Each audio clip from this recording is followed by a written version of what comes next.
이 시간에는 욥기서 1장 5절을 중심으로 해서 원하시는 신앙 가정의 특징, 이런 제 말씀을 상고하는 가운데 은혜받기를 원합니다. 하나님을 섬기는 신앙 가정은 남편 따로 아내 따로 아이들 따로가 되어서는 아니 됩니다. 온 가족의 신앙 공동체를 이루어야 합니다. 속된 표현으로 사공이 많은 배가 산으로 올라간다고 하였습니다. 한 배를 탄 신앙의 가족이 표대를 천성 항구에 두고 날마다 그 방향으로 향해 가야만 온갖 풍랑을 다 이겨내고 좌초하지 않아야 소망의 항구에 마침내 도달할 수가 있습니다. 아버지를 비롯하여 온 가족이 일사불란하게 믿음의 가정이 되어야 동행하시는 하나님의 축복을 받게 된다는 뜻입니다. 하나님께서는 아담의 갈빗뼈를 쳐에 만든 여자를 아담의 배필로 주신 것은 반쪽끼리 서로 의지하여 하나님을 온전히 섬기는 모범적인 신앙 가정을 만들기 위함이셨습니다.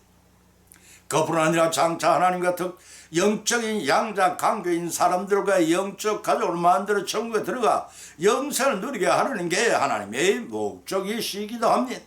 그런 의미에서 성경에서는 수많은 모범적인 신앙의 가정을 등장시켜 다각적으로 우리에게 교훈하고 있습니다.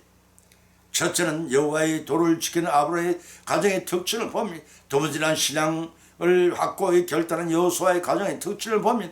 세 번째, 자녀를 위하여 번제를 드는 여호와의 가정의 특징을 봅니다. 오늘 이 시간은 성경에서 과연 이런 세 가정의 경우를 발췌해 상고하는 가운데 피차의 출신은 은혜 받는 풍성한 시간이 되시기를 예수님의 이름으로 간절히 축원을 드립니다. 첫째는 여호와의 도를 지키고 행하는 아브라함의 가정의 경우를 봅니다. 창세기 18장 19절을 찾아보면 기록하기를 내가 그로 그 자식과 권속에게 명하여 여호와의 도를 지켜 의와 공도를 행하게 하려고 그를 택하였나니 이는 나 여호와가 아브라함에게 대하여 말한 일을 이루려 함이니라고 하셨습니다. 본문의 말씀은 소돔과 고모라를 유황불로 멸하려 가는 하나님의 사자들이 하나님께서 아브라함을 택하신 이유에 대해서 확연히 언급하고 있습니다. 오고 또 오는 여러 세대의 수많은 인류 중에서 하나님의 선택을 받는다는 것은 그 자체부터가 하나님의 축복인 것입니다.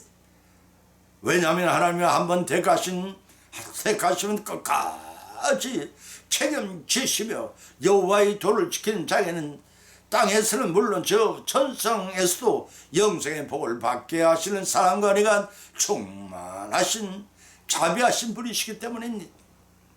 그런 맥락에서 성경을 보게 되면 헤아릴 수 없이 많은 사람들의 가정에 등장을 합니다. 그렇지만 믿음의 조상이라 불리는 지는 아브라함의 가정은 제일 먼저 모범적인 신앙 가정이라 손을 꼽지 않을 수가 없습니다. 여기서 주목할 것은 그가 하나님을 찾는 것이 아니라 하나님이 그를 찾아 세우시고 믿음의 조상이 되게 하셨다는 것입니다. 그가 하나님을 찾은 것이 아니라 하나님이 그를 찾아 세우시고 믿음의 조상이 되게 하셨다는 점입니다. 때문에 누구나 예외 없이 우리가 하나님을 먼저 찾은 것이 아니라 하나님이 우리의 심령 속에 찾아오셨습니다. 하나님께서 바닷가의 모래알처럼 여름 밤하늘의 별처럼 헤아릴 수 없이 수많은 사람들의 총중에서 우리를 택하신 것은 아브라함을 택하신과 같은 지혜와 축복을 주시가 함이십니다. 은혜와 축복을 주시고자 함이십니다. 본문을 통해 여호와께서는 아브라함을 택하신 이유가 여호와의 도를 지켜 공도를 행하게 하시는 데 목적이 있었습니다.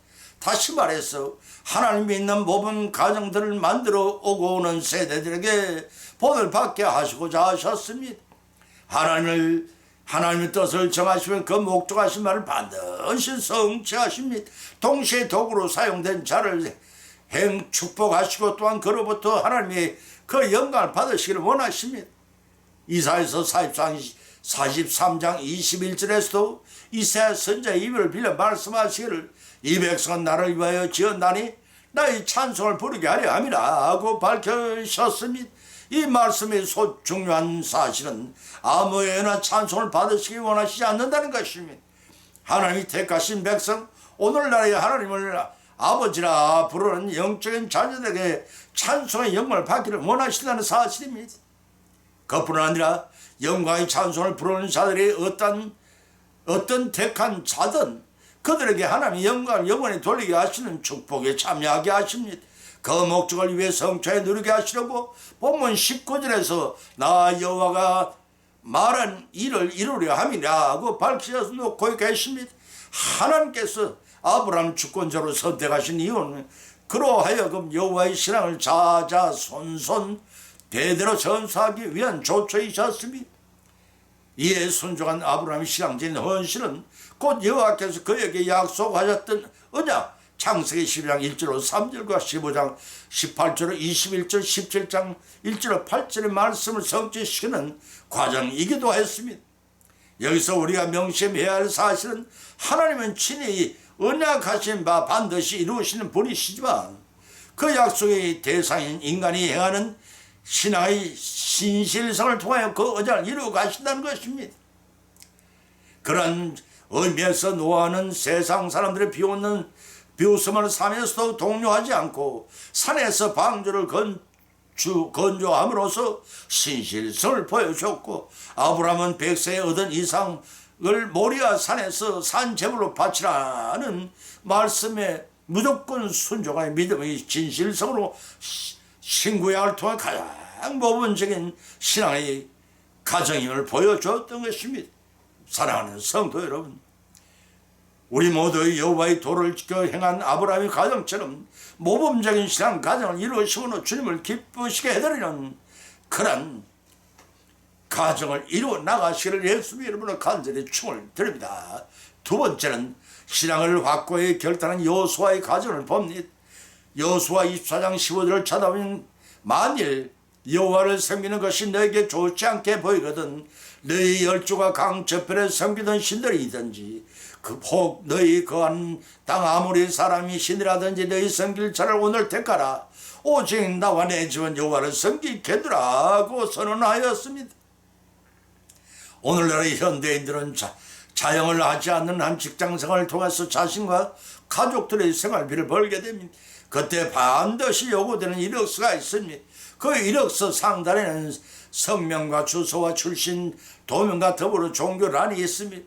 종교 자유화된 우리나라에서는 각자가 믿는 믿음을 그대로 그 이력서의 기록에 넣으면 됩니다. 이때 불교이든 유교이든 기독교이든 기타 종교이든 교명을 적어 넣는다는 것은 사회를 향한 일종의 선언이라고 할 수 있습니다. 자녀들이 주저하지 않고 자신의 믿는 종교 계명을 기록할 때 부모는 물론 모든 자녀들까지 기독교라 밝히는 가정인가를 한 번쯤 우리 돌이켜보시기 바랍니다. 경배의 대상이 유일하신 참 신하나님을 섬기지 않는 가정은 혼란스러운 가정이요 사탄의 노예 생활을 하는 가정이라 하겠습니다. 그러한 가정은 성실과 진정으로 영이신 하나님께 경배를 드리지 않는 불신 가정이요 하나님을 배척하는 가정입니다. 교회 생활을 하면서 세상에 집착하는 생활, 육신 중심의 생활에 매달린 그러한 가정은 오늘날이나 이스라엘 백성들이 출애굽받은 당시나 하나님과 세상을 동시에 섬기는 가정이 날 것입니다. 인간의 생사화복은 인간의 능력과 세상에 있는 것이 아니라 인간을 조성하시고 천지만물을 창조하신 전능이 하나님께서 주관하고 계심을 아셔야 합니다. 하나님의 말씀은 멀고 피부에 와닿지 않지만 육신의 정욕과 안목의 정욕과 이세의 자랑은 현실이요 우리 자신의 피부에 와닿기 때문이겠습니까? 본문에서 모세의 뒤를 이어 출애굽한 이스라엘 백성들 제2세대를 이끌었던 여호수아는 이스라엘의 전 역사를 전개하는 가운데 역사하신 하나님의 섭리하심을 밝혔습니다. 왜냐하면 이제 모형 전공이 가나안 땅에 들어가 하나님의 축복을 받고 정착해 살아나가야 할 그날이 눈앞에 전개되었기 때문입니다. 특히 젖과 꿀이 흐르는 가나안 땅이었지만 토착민들의 우상 숭배가 만연한 지역이 있기에 더욱 그러했습니다. 다시 말해서 토착민들의 전체를 밟아 우상을 숭배함으로 그들처럼 멸망당하는 과정을 미전에 방지하기 위한 배려이셨습니다. 그래서 여호수아는 백성들이 결단을 촉구하였으니 섬길 자를 택하라 한 것입니다. 위협이나 강제적인 것이 아니라 백성들 스스로 섬길 자를 선택하라는 기회를 주었습니다. 이런 하나님께 참다운 경배는 마음에 불을 두고 마음으로부터 우러나와야 하는 것이어야지 명령이나 검령으로 되는 성질의 것이 아님을 잘 알기 때문이었습니다. 당시의 백성들도 그러했지만 오늘날의 사람들도 하나님의 우상을 동시에 다 하나님과 우상을 동시에 다 섬길 수가 없습니다. 왜냐하면 신앙의 중간 지대를 얻기 때문입니다. 열왕기상 18장 21절 마태복음 6장 24절 말씀이 다시 말해서 빛과 어둠이 공존할 수 없듯이 어느 누구도 하나님과 우상을 겸하여 섬길 수가 없다는 것입니다. 고린도후서 6장 14절 16절의 말씀이 엄밀히 말해서 신자와 불신자들 죄악세상에 함께 공존하고 있지만 서로의 가치관은 전혀 반대 방향입니다. 때로는 동일하게 보조를 맞출 수 있지만 그것은 지엽적인 것일 뿐 추구하는 목적이 다르고 가치관이 다를 뿐만 아니라 종교의 영벌과 영성으로 판결이 나게 됩니다. 때문에 누구든지 하나님과 세상을 두고 선택해야 하고 어느 쪽을 선택하였든지 다른 한쪽은 결단코 거부해야 할 것이 신앙인 해야 그 신앙이 확연히 드러나게 됩니다. 이러한 맥락에서 여호수아는 본문을 통해서 여호와를 섬기는 것이 좋지 않게 보이거든 너희 열조가 강 건너 저편에 섬기던 신이든지 너희 섬길 자를 오늘 택하라 하고 촉구하였던 것입니다. 하나님의 축복은 순종한 자에게는 주어집니다. 하나님께 정하신 율법을 인간의 자유를 속박하는 강제 기준으로 해석하는 자들에게는 여호와를 섬기는 것이 좋지 않게 여길 짐이 될 것입니다. 그러나 여호와를 섬기는 것이 인간의 근본 도리이자 약속된 축복을 누리는 기름을 깨달은 자들은 어떠한 역경 중에서도 믿음을 잃지 않을 것입니다. 부활의 영광에만 참여하는 자가 아니라 자기 몫의 십자가를 져야 한다는 뜻이기도 합니다. 섬기는 자를 선택하라는 법문을 통한 여호수아의 촉구는 재림 주님이 심판으로 오실 날에 임박하는 오늘날의 정도를 향한 결단을 촉구하는 말씀으로 받아들여야 할 것입니다. 본문 말미에서 여호수아는 자신의 신앙을 백성들 앞에서 분명하고도 공개적으로 나와 내집은 여호와를 섬기겠노라고 밝히 선언했습니다. 하나님을 섬기며 산다는 것은 하늘의 상급을 바라보는 삶입니다. 여호수아 자신은 물론 자신 가족들 전부가 하나님을 섬기는 일에 전적으로 동참함으로써 신앙을 확고히 결단한 모범적인 신앙 가정임을 천명한 것입니다. 이러한 가정의 대대적으로 복을 내렸습니다. 우리 모두의 가정도 여호수아의 가정처럼 언제나 어디서나 내 집은 하나님을 섬기겠노라 떳떳이 결단한 바를 밝히는 하나님이 원하신 모범 가정의 특징을 이루시기를 그러한 가정을 이루시기를 주님의 이름으로 축원을 드립니다. 그래야 하나님의 인도하심과 보살핌을 받는 축복이 끊이지 않고 천성에 이르는 그러한 축복의 가정을 이루시기를 예수님의 이름으로 또한 축원을 드립니다. 세 번째는 자녀를 위해 번제를 드린 욥의 가정을 봅니다. 욥기서 1장 5절을 찾아온 기록하기를 그 잔치 날이 지나면 욥이 그들을 불러다가 성결케 하되 아침에 일어나 그들의 명수대로 번제를 드렸으니 이는 욥이 말하기를 혹시 내 아들들이 죄를 범하여 마음으로 하나님 배반하였을까 함이라. 욥의 행사가 항상 이러하였더라고 하였습니다. 죽음의 불빛은 화려하고 불나방처럼 뛰어들면 다 죽지만 생명의 빛은 모든 내면의 것이 드러나서 접근하기가 어렵습니다. 그러나 그 불빛 속에 들어가면 새 생명의 길인 영생으로 인도하는 참빛을 깨닫게 됩니다. 본문의 욥은 그 참 생명의 빛 가운데 거하기를 바라면서 자녀들이 잔치가 끝나면 잔치에 참여한 자녀의 명수로 번제 드리기를 결의하지 않았다는 것입니다. 사랑하는 성도 여러분,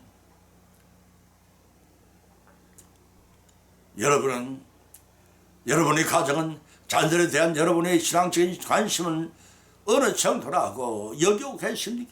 바로 이 문제가 본문의 말씀의 핵심이라 할 수 있습니다. 본문에 등장하는 주인공 욥은 당대의 의인이라고 성경은 밝혀주고 있습니다.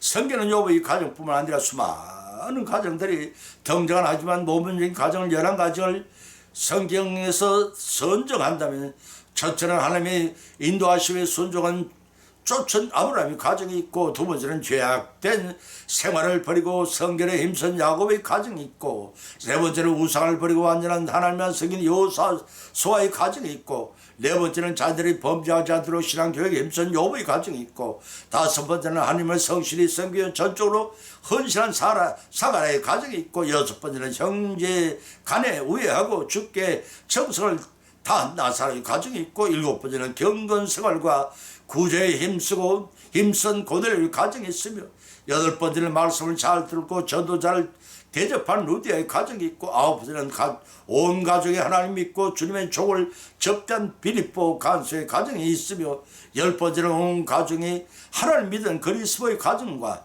열한 번째는 자녀들에게 성경을 가르친 루이스의 가정이 있다고 하겠습니다. 이러한 가정들을 성경에 기록한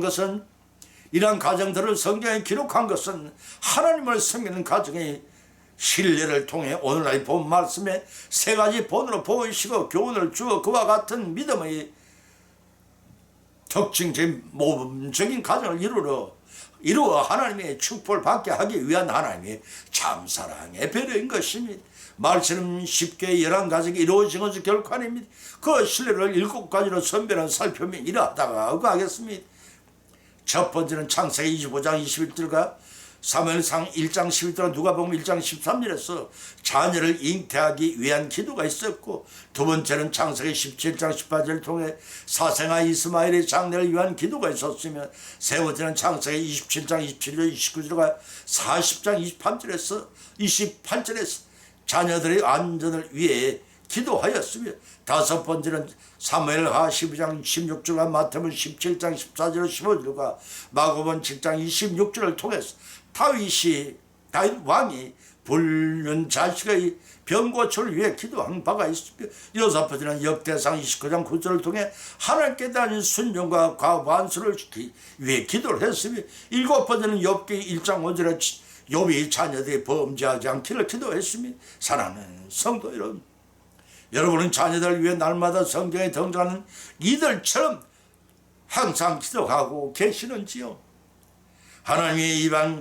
하나님께서 이방인에서 의인이라 칭찬한 사람은 욥과 고레스 왕이나 백부장을 꼽을 수 있을 것입니다. 이들 중에서 오늘날 본문 말씀의 주인공인 욥의 가정의 그 믿음에 대해서 언급하고 있는 것이 본문의 말씀입니다. 당시 시족사회에서 가족을 향한 축복권과 하나님께 수행제사를 드릴 수 있는 제사장의 자격이 부여되어 있습니다. 창세기 12장 7절과 35년 1절의 말씀입니다. 욥은 이와 같은 자격 아들들의 흥겨운 잔치가 끝나면 그들을 불러다가 성결케 하는 의식을 가졌다고 했습니다. 그들의 잔치의 연락을 통해서 은밀하게 하나님께 죄를 범했을 가능성이 있기 때문에 더욱 그랬습니다. 이러한 욥의 가장으로서는 행위는 외적으로 화목하고 결속된 모습을 갖도록 자녀들을 가르쳤을 뿐만 아니라 내적으로는 거룩하게 되도록 부당한 자체 수양과 노력을 게을리하셨다는 결과입니다. 이러한 욥의 신앙적인 신실한 태도는 오늘날을 살아가는 우리들에게 훌륭한 기감이 될 것입니다. 욥의 잔치가 끝난 뒤에 성결 의식은 번제로 들어졌습니다. 번제는 인류가 타락된 직후부터 설정된 제사 행위입니다.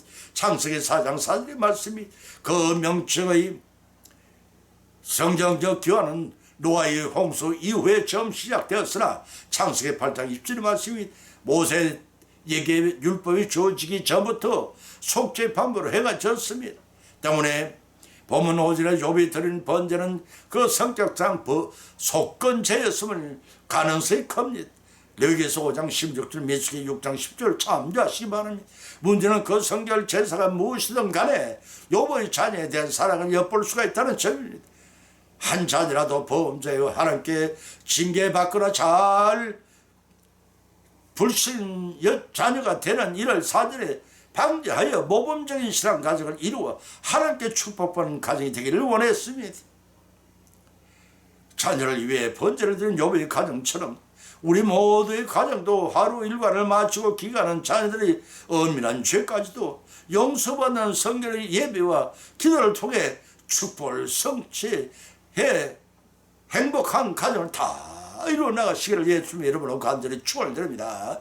결을 맺습니다. 오늘의 본문 말씀을 통해서 각자 믿은 대로 은혜를 받았고 또한 세 가지 교훈을 받은 자미, 그 첫 번째는 모범적인 신앙이 가정의 특징은 아브라함의 가정처럼 신앙의 도를 지켜 신실히 행하는 가정이 되어야 한다는 것입니다.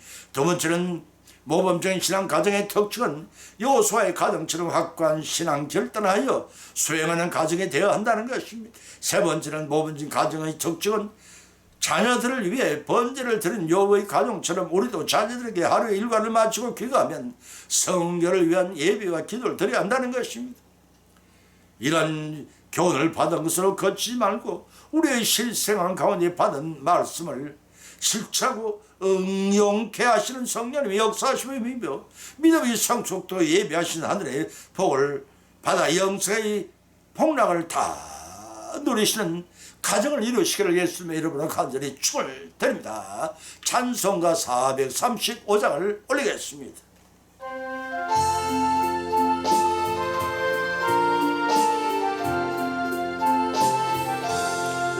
나의 영원하신 기여 생명보다 귀하다. 나의 갈 길 다가도록 나와 동행하소서. 주께로 가까이 주께로 가오니 나의 갈 길 다가도록 나와 동행하소서. 세상 부귀 아들함과 모든 명예 버리고 험한 길을 가는 동안 나와 동행하소서. 주께로 가까이 주께로 가오니 나의 갈 길 다가도록 나와 동행하소서.